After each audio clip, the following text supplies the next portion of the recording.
کریں، لیسکو اکیلا کچھ نہیں کر سکتا، انسان جہاں رہے وہ ایسے رہے کہ جب وہ وہاں سے جائے تو لوگ تو انہیں لوگ اسے یاد کریں۔ آج کل نا کچھ لوگ یہ بلوں کی وجہ سے بڑے پریشان ہیں۔ ٹیرف نیپرا سیٹ کرتا ہے، اس ٹیرف کے مطابق بلنگ ہوتی ہے اور وہ لوگوں کو ڈیلیور ہوتے ہیں۔ وہ لیسکو والے تو جو سولر سسٹم ہے اس کے اوپر کوئی مزید ٹیکس لگا رہے ہیں۔ ڈیمانڈ روڈ سے جاری ہوتا ہے وہ تو 1-2 ہزار روپے کا ہوتا ہے، ٹھیک اس سے زیادہ نہیں ہوتا۔ کوئی کسی سے پیسے کی ڈیمانڈ کرتا ہے یا کسی میں ڈیلے آ رہی ہے تو وہ ہم سے رابطہ کرے، کسی کو 1 یونٹ بھی ایکسیس نہیں چارج کیا جا رہا۔ ٹھیک ہے۔ اجڑے ہوئے لوگوں سے گریزاں نہ ہوا کر، ٹوٹی ہوئی قبروں کے کتبے بھی پڑھا کر، ہر وقت کا ہنسنا کہیں برباد نہ کر دے تجھ کو، تنہائی کے لمحوں میں کبھی رو بھی لیا کر۔ بسم اللہ الرحمن الرحیم۔ السلام علیکم ناظرین، ہلی ٹی وی UK سے ڈاکٹر محمود قریشی آپ کی خدمت میں حاضر ہے۔ ہمارے اس پروگرام کا جو مقصد ہے وہ پاکستان کی ان شخصیات سے متعارف کرانا ہے جنہوں نے بڑے بڑے کام کیے، جو ایک چھوٹے لیول سے ایک بڑے لیول پہ پہنچ گئے۔ چھوٹے بڑے لیول تو ہم نے بنائے ہوئے ہیں، اللہ کی ذات کے سامنے تو کوئی چھوٹا بڑا لیول ہے ہی نہیں۔ تو جو اردو بولنے والے ہیں، اردو جاننے والے ہیں، UK کے، یورپ کے، امریکہ کے، ایون پاکستان کے، چاہے وہ مسلم ہیں یا غیر مسلم ہیں، ان سب کو میرا سلام۔ تو اس حوالے سے آج ہم حاضر ہوئے ہیں انجینئر شاہد حیدر صاحب کے پاس، جو کہ CEO لیسکو ہیں۔ ان سے پوچھتے ہیں کہ انہوں نے اپنی زندگی کا آغاز کیسے کیا، کہاں پیدا ہوئے، اور زندگی کے نشیب و فراز کو انہوں نے کیسے طے کیا۔ آپ جانتے ہیں کہ کسی سڑک پہ بھی جائیں تو سڑک بالکل سیدھی نہیں ہوتی، کسی جگہ موڑ بھی آ جاتا ہے۔ جب موڑ آتا ہے تو جب ہم اس موڑ کو کراس کر جاتے ہیں، یہی زندگی ہے اور یہی کامیابی ہے۔ جی جناب شاہد حیدر صاحب، السلام علیکم۔ وعلیکم السلام جی ڈاکٹر صاحب، کیسے ہیں آپ؟ جی اللہ کا شکر جی۔ تو آپ یہ فرمائیے گا کہ آپ کب اور کہاں پیدا ہوئے؟ سر میں 5 اپریل 1965 کو کانا نو ایک قصبہ ہے یہاں لاہور کے ساتھ ہی، وہاں پیدا ہوا تھا جی۔ اور وہیں پر میں نے اپنی پرائمری پاس کی اسی اسکول میں، پھر وہاں گورنمنٹ ہائی اسکول کانا نو ہے، وہاں میں نے 1980 میں نے میٹرک پاس کیا۔ اچھا، اسی میں ایک چھوٹا سا ضمنی سا سوال۔ میرا زندگی کا تجربہ ہے کہ جتنے بھی لوگ گاؤں سے، جیسے میں ٹاٹو کے اسکول پہ پڑھ کے ڈاکٹر بھی بن گیا، اینکر بھی بن گیا، یہ کیا معاملہ ہے؟ سر دیکھیں، وہاں بھی جو ہمارا پرائمری اسکول تھا وہاں تو ہم بھی ٹاٹوں پر ہی پڑے ہوئے ہیں۔ ٹھیک ہے سر جب میں 6 کلاس میں آیا نا گورنمنٹ ہائی اسکول کانا نو میں، تو میرے والد صاحب بیمار رہتے تھے تو ان کی ڈیتھ ہو گئی سر۔ جی۔ اس وقت صورتحال یہ تھی کہ ہمارے پاس کھانے پینے کے لیے بھی نہیں تھا، کوئی سورس آف انکم نہیں تھی، تھوڑی بہت زمین تھی جس سے ہمیں کچھ اناج وغیرہ آ جاتا تھا، اس سے سروائیو کرتے تھے۔ پھر زندگی گزارنی تھی تو وہاں پھر میں نے ایک الیکٹریشین کی دکان کھولی جی۔ اپنے بھائی کو ساتھ ملایا تو ہم نے پھر وہ الیکٹریشین کا کام شروع کیا اور اس کے ساتھ ساتھ میں پڑھتا بھی رہا۔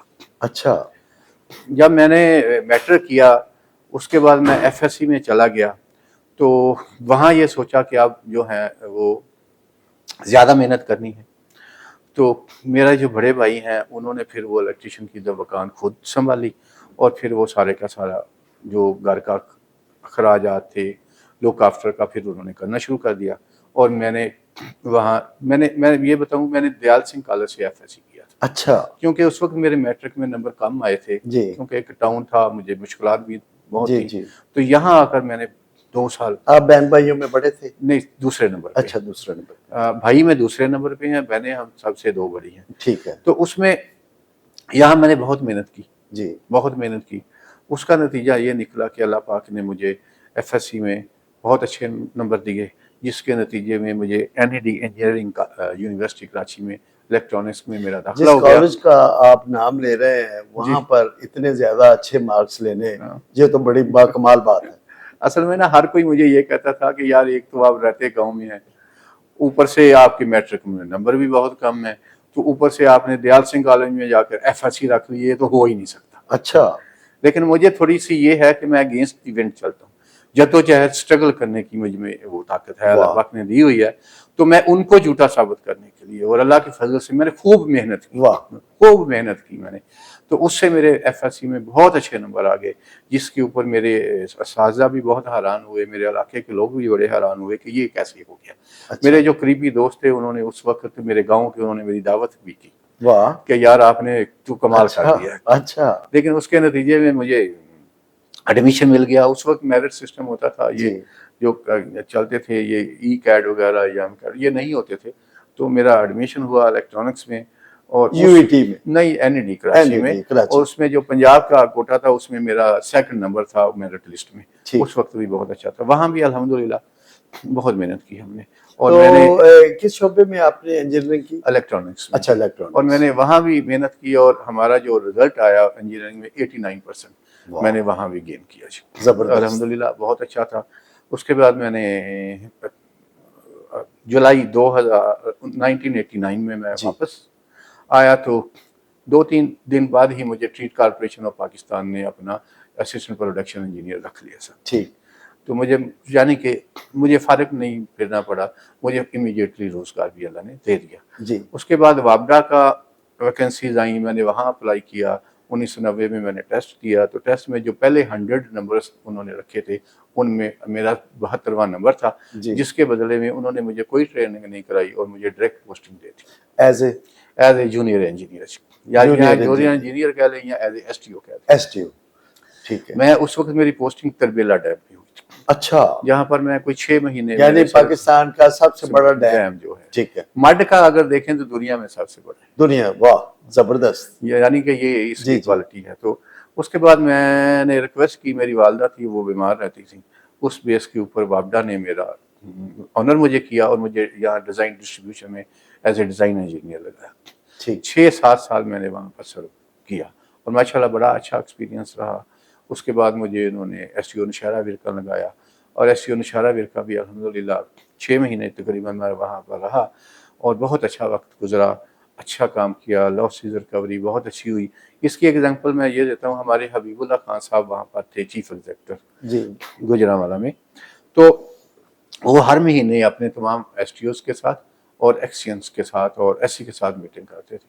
تو میں میٹنگ میں بیٹھا ہوا تھا, تو وہ مجھے دیکھ کر مسکرائے, اور میں حیران ہوا پتہ نہیں کیا بات ہے. تو مجھے انہوں نے کہا کہ یار شاہد آپ مجھے بتائیں کہ آپ نے نشارہ ورکا میں کام کیسے کیا. تو میں نے کہا سر میں نے اپنے طرف سے ایمانداری سے کام کیا ہے, جس کا جو حق بنتا تھا اس کو دینے کی کوشش کی ہے, اور کنٹینیوٹی سپلائی اور ان ساری چیزوں کو انشور کیا ہے. تو انہوں نے مجھے یہ کہا کہ ویری گڈ, شاباش, انسان جہاں رہے وہ ایسے رہے کہ جب وہ وہاں سے جائے تو لوگ انہیں یاد کریں.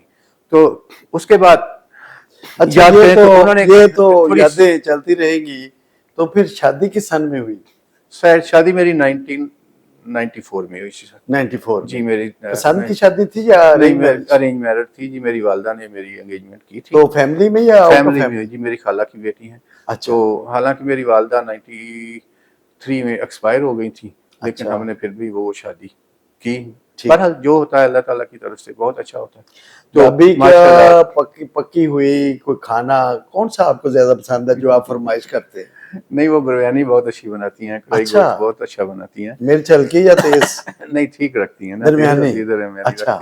اچھا, بریانی کی بھی 2 قسمیں ہیں, ایک مٹن ہے اور دوسری جو ہے وہ پولٹری کی ہے. زیادہ پولٹری کی بنتی ہے, مٹن کی کم بنتی ہے. اچھا مٹن, لیکن مٹن کی بہت اچھی ہے, وہ بھی بہت اچھی بنتی ہے. لیکن الحمدللہ جی یہ 94 سے لے کر اب تک ہماری اللہ پاک کا بڑا فضل ہے, بڑی اچھی زندگی گزر رہی ہے, بہت خوشگوار میں ہے ہمیں. شاہد صاحب میرا پروگرام بھی بڑا اچھا جا رہا ہے. جی سر. تو اب مطلب ہے کہ آپ وابڈا سے ہیں, اور آپ نے سارا پیچھے جو مجھے بتایا ہے کہ SDO سے آپ CO لیسکو بن گئے ہیں. جی بالکل. تو اللہ کرے کہ آپ چیئرمین بھی بنے, اور اس سے بھی بڑی اگر کوئی پوسٹ ہو تو وہ بھی آپ کو ملے. تو مجھے یہ بتائیے گا کہ آج کل نا کچھ لوگ یہ بلوں کی وجہ سے بڑے پریشان ہیں, اور کچھ دیکھ رہے ہیں کہ پچھلے دنوں تو ایک خاتون نے خودکشی بھی کر لی. جی اس نے کوئی وہ بیمار تھی, جی بالکل. تو اس نے کہا کہ میں اب دوائی کے پیسے دوں یا اپنے والوں کو پیسے دوں, تو اس نے پریفر کیا کہ میں پھر خودکشی کر لیتی ہوں. جی اسے آپ کیسے دیکھ رہے ہیں؟ اچھا سر, اس طرح ہے کہ اگر آپ بلوں کے ریٹس کے متعلق بند کرتے ہیں تو وہ کسی بھی ڈسکو کے کنٹرول میں نہیں ہوتے. جی اس کا ٹیرف نیپرا ڈیسائیڈ کرتا ہے. ٹھیک ہے. ہم تو سی پی پی اے جی سے پاور لیتے ہیں, اس کی ہم ان کو پیمنٹ کرتے ہیں, اور یہ ٹیرف نیپرا سیٹ کرتا ہے. اس ٹیرف کے مطابق بلنگ ہوتی ہے اور وہ لوگوں کو ڈیلیور ہوتے ہیں اور لوگ وہ پے کرتے ہیں. اس میں ہمارا کمپنی کا یہ نہیں ہے. ہمارا صرف یہ ہوتا ہے کہ ہم نے بہترین سروسز اچھا, دینی ہے کنزیومرز مستقبل کو. قریب میں کوئی چانسز ہیں کہ بجلی کے ریٹس کو کم ہو جائے؟ سر ہو سکتا ہے, اللہ پاک کیسے؟ کرے, اللہ پاک کرے کہ ہو جائے. کیسے؟ سر اس میں اب دیکھیں ہمارا بہت زیادہ نیٹ میٹرنگ اس میں شامل ہو رہی ہے. ٹھیک ہے. نیٹ میٹرنگ سے لوگوں کو بینیفٹ ہو رہا اچھا, ہے. اب آپ, میں یہ سوشل میڈیا پہ کبھی کبھی دیکھتا ہوں, سنتا بھی ہوں, لوگ ڈرا بھی رہے ہیں کہ لو جی وہ لیسکو والے تو جو سولر سسٹم ہے اس کے اوپر کوئی مزید ٹیکس لگا رہے ہیں. یہ کیا بات؟ سر ابھی تک میں نے آپ کو پہلے بھی بتایا, اس کے اوپر نہ تو ہم کوئی ٹیکس امپوز کرتے ہیں, نہ ہماری کیپیسٹی ہے, یہ وہاں سے ڈیسائیڈ ہوتا ہے. تو ابھی تک تو یہاں ان کے اوپر کوئی ٹیکس ویکس نہیں لگا, نہ ہی کوئی لگ رہا ہے. ابھی تک تو میرے علم میں کوئی نہیں ہے. شاہد صاحب, یہاں ایک سوال ذہن میں آتا ہے کہ جب کوئی سولر سسٹم لگوانا ہو تو پھر آپ کا جو عملہ ہے وہ گرین میٹر کے بڑے پیسے مانگتے ہیں, کوئی 1.5 لاکھ روپیہ کے قریب. تو وہ جو اس وقت ناظرین پاکستان کے دیکھ رہے ہیں, انہیں کیا آپ سہولت دیں گے, کیا انہیں پیغام دیں گے؟ سر اس میں سمپل بات ہے, یہ میں نے میڈیا پہ بھی میں چیزیں لے کے آیا ہوں, سوشل میڈیا پہ بھی اور پرنٹ میڈیا کے اوپر بھی میں لے کے آیا ہوں.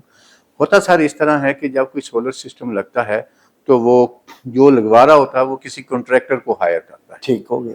وہ کنٹریکٹر اس میں اتنے سارے پیسے رکھ دیتا ہے وابڈا کے نام پر. ٹھیک ہے. ویئر ایز کے وابڈا کی یا لیسکو کے نام پہ وہ پیسے رکھتا ہے, ویئر ایز کے ایسی کوئی اس میں حقیقت نہیں ہے. اس میں سمپل جو ہے, اگر تو ہمارے پاس میٹرز اویلیبل ہوتے ہیں تو اس کا کوئی 36,000 یا 40,000 کے قریب ڈیمانڈ نوٹس ہوتا ہے جو ہم دیتے ہیں, وہ جمع کروا دیتے ہیں. اگر ہمارے پاس نیٹ میٹر نہیں ہے, جو آج کل ہمارے پاس نہیں ہے, تو ہم اس کو پرائیویٹ پرچیز کے لیے این او سی جاری کر دیتے ہیں. اب این او سی جاری کرتے ہیں تو انہوں نے کسی بھی کمپنی سے وہ 36,000 میں میرا خیال ہے وہ ملتا ہے, وہ لے کے انہوں نے ہمارے آفس میں دینا ہوتا ہے, وہ ہمارے آفس والے پھر ان کو انسٹال کر دیتے ہیں. اب ہماری طرف سے جو ڈیمانڈ نوٹس جاری ہوتا ہے وہ تو 1-2 ہزار روپے کا ہوتا ہے, اس سے زیادہ نہیں ہوتا.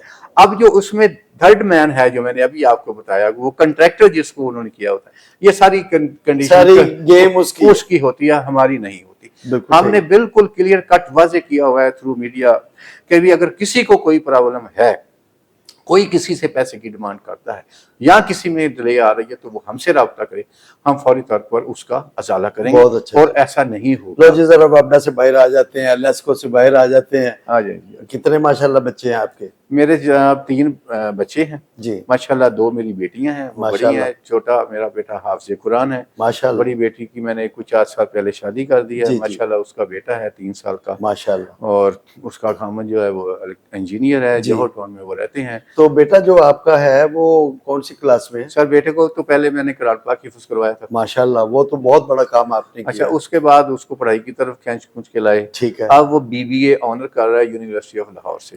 تو کیا ہم امید کر سکتے ہیں کہ وہ شاہد حیدر صاحب بنے گا؟ سر انشاءاللہ تعالی. اچھا, انشاءاللہ تعالی. تو وہ بھی UET میں جائے گا بچہ؟ نہیں سر, وہ بھی ان کا بزنس کا سائڈ ہے. اچھا, BBA آنر ہے, وہ انجینئرنگ سائڈ پہ نہیں ہے, کیونکہ اس نے خود ہی یہ فیلڈ ڈیسائیڈ کیا تھا کہ میں نے ادھر نہیں تو جانا. شاہد صاحب تو میں نے کہا جہاں آپ کو آسانی ہے آپ کریں. جی, تو کوئی سیر سور بھی کرتے ہیں آپ جی بچوں بالکل کے ساتھ؟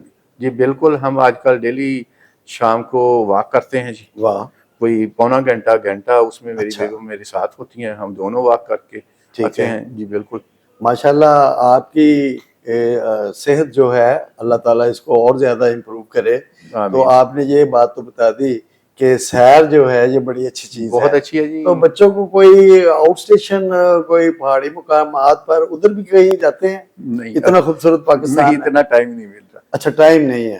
ٹائم نہیں ہے ادھر، بہت زیادہ مصروفیت رہتی اچھا ہے. مصروفیت کی وجہ سے آپ نہیں جا سکے.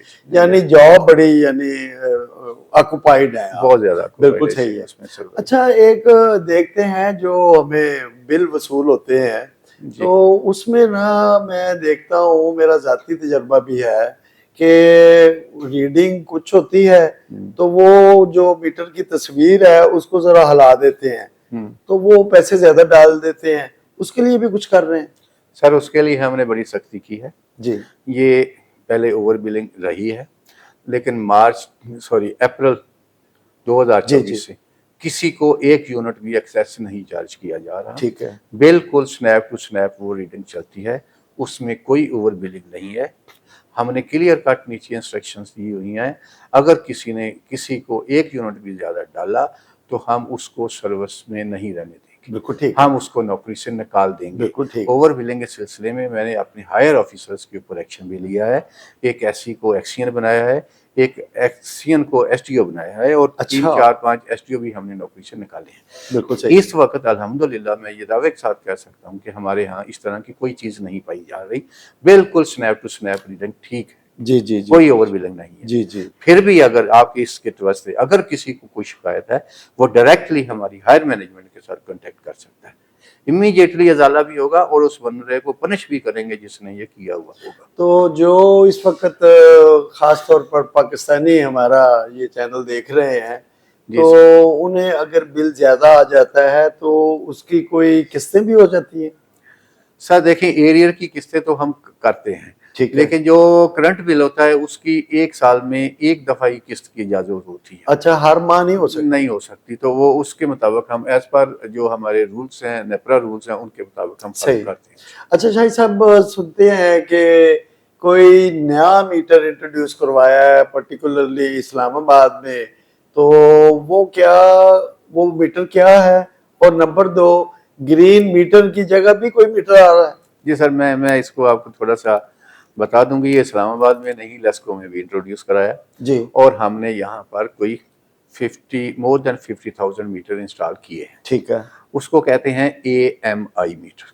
اچھا AMI ایڈوانس میٹرنگ انفراسٹرکچر. ٹھیک ہے. اس میٹر میں سم لگی ہوتی ہے جو ہر آدھے گھنٹے کے بعد اپنی ریڈنگ مین سرور کے اوپر اپڈیٹ کر رہا ہوتا ہے. مطلب ہے کہ آپ کا شعبہ اسے دیکھ رہا ہوتا ہے؟ جی بالکل. ہمارا IT ڈپارٹمنٹ ہے ہمارا، اس کے اوپر ایک چیف انجینئر جس کو ہم PIU بولتے ہیں، پروجیکٹ امپلیمنٹیشن یونٹ، اس کا پورا ایک سیل قائم کیا ہوا ہے جس کا پورا سٹاف بیٹھا ہے. ان کے نیچے ڈائریکٹر، ڈپٹی ڈائریکٹر ہیں جی، اور ان کے کمپیوٹر والے بندے بھی ہیں جو اس کو واچ کر رہا ہوتا ہے. وہ ہر آدھے گھنٹے کے بعد ریڈنگ اپڈیٹ ہو رہی ہوتی ہے. اگر کوئی بندہ کسی میٹر کے ساتھ چھیڑ چھاڑ کرنے کی کوشش کرتا ہے تو ہمارے مین سرور کے اوپر اسی وقت بیل ہونی شروع ہو جاتی ہے جی، کہ آپ اس میں کوئی گڑبڑ کرنے کی کوشش کر رہا ہے، آپ اس کو چیک کریں. یہ تو بہت ایڈوانس. اس میں جو مینول ریڈنگ والا سلسلہ ہے وہ ختم ہے، اس کا کوئی چکر نہیں ہے. یہ آٹومیٹیکلی مین سرور پہ جاتی ہے اور 30 دن کا مہینہ ہے تو 30 دن کی، اگر 31 دن کا مہینہ ہے تو 31 دن کی ریڈنگ کو فائنل کر کے آٹومیٹیکلی بل ایشو کر دیں. بالکل صحیح. ہمارا جو یہ ٹارگٹ تھا یہ تھا کہ ہم نے سب سے پہلے ہمارے جو چھوٹے انڈسٹریل کنیکشن ہیں، جو ٹیوبلز کنیکشن ہیں، جو ہمارے بڑے B2 کے انڈسٹریل کنیکشن ہیں، B3 اور B4، ان کے اوپر ہم نے سب کے اوپر لگانا ہے، کیونکہ یہ ہمارا مین کیش باکس ہوتا ہے تاکہ اس میٹرز کو کوئی ریورس نہ کر سکے، اس کے ساتھ کوئی چھیڑ چھاڑ نہ کر سکے. ڈپارٹمنٹ کو بھی اس کا فائدہ ہو اور لوگوں کو بھی فائدہ ہو تاکہ وہ میٹر ریڈر کے جمل سے باہر نکلے. تو الحمدللہ ہم اس میں بہت زیادہ کامیاب ہو چکے ہیں اور ہماری کوشش ہے کہ ستمبر تک یہ ہم نے یہ B4 تک یہ میٹرز مکمل کرنے ہیں. اس کے بعد ہم نیچے بھی جا رہے ہیں کہ جتنے ہمارے 3 فیز کے میٹر ہیں، ڈومیسٹک ہیں، انڈسٹریل ہیں، تو انڈسٹریل تو سر پورے ہو گئے، کمرشل ہیں ان کے اوپر لگائیں گے. پھر ہمارے یہ جو سنگل فیز میٹر ہیں ان کو بھی ہم اسی میں کنورٹ کرنے کے لیے جا رہے ہیں. ہمارے پاس اس کے پلانس موجود ہیں. بالکل ٹھیک ہے. تو شاہد صاحب جب ہم بل وصول کرتے ہیں تو اس کے اوپر SDO، ایکسین، SC ان کے ٹیلی فون نمبر لکھے ہوتے ہیں جی، لیکن جب عوام ان نمبروں پہ فون کرتی ہے تو وہ کوئی اٹھاتا نہیں ہے. یہ کیا معاملہ ہے؟ سر ایکچولی بات یہ ہے کہ جو میرا ویسے تو دیکھیں جو اگر نمبر ہیں تو ان کو اٹھا لینے چاہیے نمبر 1، اس کے لیے ہم تھوڑی بہت سختی بھی کرتے ہیں کہ اٹھائیں، لیکن اگر آپ ریئلٹی کی طرف جائیں تو اس میں یہ ہے کہ جو میرا ایس ٹی او ایکشن ہے وہ مینجمنٹ ہوتی ہے، ان کے پاس ایس ٹی او 40-50 ہزار کنزیومر ہوتے ہیں، تو وہ ٹیلی فون کلر اتنے زیادہ فون ہوتے ہیں۔ اگر میں ایکسین کے پاس چلا جاؤں تو 2.5-3 لاکھ کنزیومر ہوتے ہیں، تو وہ کتنی فون اٹھائے گا؟ ان کے لیے ان کو یہ مشکلات آتی ہیں۔ یہ چیزیں میں نے اپنے بورڈ کو بھی اپڈیٹ کی ہیں، اور میری کوشش ہے کہ جو ہمارے کسٹمر سروسز سینٹرز ہیں ہم ان کو فال کر رہے ہیں، جو وہاں پر ہم نے کمپلینٹس نمبر دیے ہیں وہ والے امیڈیٹلی اٹینڈ ہوں اور لوگوں کی کمپلینٹس کو سیٹریٹ کیا جا سکے اور ان کا رسپانس ٹائم بہتر ہو۔ تو جیسے جیسے یہ ہو جائے گا تو پھر ہم یہ ٹیلی فون کے number S T O XEN اور ایس سی کے وہاں پر ختم کرتے ہیں۔ لیسکو سے پھر پیچھے آ جاتے ہیں، شعر و شاعری میں بھی کوئی شغف ہے آپ کو؟ نہیں جی اتنا نہیں ہے، بس کوئی کیا وہ کہہ لیں کہ صوفیانہ کوئی ہو، کوئی تو اگر صوفیانہ شعر اگر آپ ایک سنا دیں تو کمال ہو جائے گا۔ سر ایک بہادر شاہ ظفر صاحب کا وہ ہے، وہ میں آج صبح بھی بول رہا تھا، اجڑے ہوئے لوگوں سے گریزاں نہ ہوا کر، اجڑے ہوئے لوگوں سے گریزاں نہ ہوا کر، ٹوٹی ہوئی قبروں کے کتبے بھی پڑھا کر، ٹوٹی ہوئی قبروں کے کتبے بھی پڑھا کر، ہر وقت کا حسنہ کہیں برباد نہ کر دے تجھ کو، تنہائی کے لمحوں میں کبھی رو بھی لیا کر۔ سر کیونکہ یہ زندگی ہماری عاجزی ہے، عارضی ہے، اور اللہ تعالیٰ عاجزی کو پسند کرتا ہے، تو ہمیں ہر وقت اللہ تعالیٰ کا عاجز بندہ بن کے رہنا چاہیے، اور ہر بندہ چاہے کوئی غریب ہے، چاہے مزدور ہے، اس کو اپنے سے بڑھ کر تصور کرنا چاہیے، اس کو عزت دینی چاہیے، کیونکہ ہو سکتا ہے کہ وہ اللہ کے نزدیک ہم سے زیادہ ہو، اس کی کوئی ایسی بات ہمیں برباد نہ کرے۔ اس لیے یہ شعر میں مجھے اچھا لگتا ہے کہ آپ دیکھیں قبروں کے ٹوٹی ہوئی قبروں کے کتنے فرعون آئے ہیں اس دنیا میں، کیسے کیسے لوگ آئے ہیں، کتنے امیر آئے، تو کدھر گئے وہ؟ وہاں ڈل گئے۔ تو ہم نے بھی کل کو وہیں جانا ہے، تو آپ اس سے بچیں، ان چیزوں سے، اور عاجز بندے بنیں اور اللہ کی مخلوق کی خدمت کریں۔ شاہد صاحب آپ عظیم تر ہیں، تو اس موقع پہ پاکستان کے جو لوگ دیکھ رہے ہیں یا بیرون ممالک اردو بولنے والے یا اردو سمجھنے والے، وہ چاہے پاکستانی ہیں یا کسی اور مذہب سے ہیں، ان کو کوئی پیغام دینا پسند کریں گے آپ؟ سر میں سمپل یہی کروں گا کہ یہ زندگی ہماری عارضی ہے، ٹھیک ہے، یہ دولت، یہ کوٹھیاں بنگلے، یہ کاریں بنگلے ساتھ نہیں جانی۔ اللہ پاک نے آپ کو جو کچھ دیا ہے وہ آپ کے لیے نہیں ہے، آپ کے ارد گرد جو لوگ ہیں وہ بھی اس کے حقدار ہیں، ان کو بھی دیا کریں۔ شاہد حیدر صاحب آپ کا بہت شکریہ، تھینک یو ویری مچ۔ ہم ان کے بے حد مشکور ہیں، یہ بہت ہی مصروف ہیں، اور ان کی مصروفیت کا اندازہ مجھے یہاں بیٹھ کے یہاں پہنچ کے ہوا ہے، تو اس میں سے اپنا قیمتی ٹائم جو دیا ہے تو اس کا آپ نے بھی فائدہ اٹھانا ہے۔ جو یہ لیسکو ہو یا وابڈا ہو، یہ آپ کے لیے کام کر رہا ہے، وہ افراد جو کنڈی یا کنڈا ڈالتے ہیں، خدا کے لیے باز آ جائیں، دوسرے لوگوں کی آپ حق تلفی کر رہے ہیں، پاکستان کا نام بدنام نہ کریں۔ لیسکو اکیلا کچھ نہیں کر سکتا جب تک آپ ان کے ساتھ شامل نہیں ہوں گے، جب آپ ان کی مدد نہیں کریں گے۔ یہ ایس ڈی او ایکسین یا ان کا تمام عملہ آپ دیکھیں کہ جب گرم موسم آتا ہے، خاص طور پر برسات کا موسم، تو جب لائٹ چلی جاتی ہے تو لوگ پریشان ہو جاتے ہیں۔ یہی لوگ ہیں، یہی چھوٹے چھوٹے ان کے ملازم آتے ہیں جو اپنی جان کو بھی نہیں دیکھتے، اور جناب بارش میں بھی جا کے آپ کی بجلی کو بحال کر دیتے ہیں۔ تو یہ ہیں چھوٹی چھوٹی باتیں، لیکن جو آخری بات انہوں نے کی کہ واپس تو اللہ کی طرف جانا ہے، وہاں حساب بھی ہونا ہے، وہاں ایک ایک چیز کا حساب ہونا ہے، وہاں تو کوئی سفارش بھی نہیں چلنی، وہاں پر کوئی رشوت بھی نہیں چلنی۔ تو شاہد حیدر صاحب ایک عظیم شخصیت ہیں، تو انہوں نے تو ہمیں ایک تحفہ بخش دیا ہے۔ انہوں نے ایک شعر میں، یعنی 4 جملوں میں انہوں نے اپنی ہماری زندگی ساری بتا دی ہے۔ تو خدا کے لیے باز آ جائیں، بڑی قوم بننا ہے۔ آپ بڑی قوم ہیں، لیکن بڑی قوم ہونے کا ثبوت بھی دیں۔ تو کیسے مقابلہ کریں گے بڑے ممالک کی بڑی قوموں کے ساتھ؟ تبھی کریں گے اپنی زندگی میں سے سب سے پہلا کام کریں جھوٹ نکال دیں، بے شک، فریبی نکال دیں، بے شک، غلط کام نہ کریں. کیوں کہ وہ آپ کو اوپر دیکھ رہا- اللہ دیکھ کی رہا- ذات بیٹھی ہے، آپ کو دیکھ رہی ہے، اور اس کے ساتھ اس کے پاس ہم نے حاضر ہونا ہے اور ایک ایک چیز کا حساب دینا ہے. اس کے ساتھ ہی آج کے پروگرام سے مجھے اجازت دیجیے. اگلی دفعہ کسی نئی شخصیت کے ساتھ دوبارہ حاضر ہوں گے. اس وقت تک اللہ حافظ. اللہ حافظ.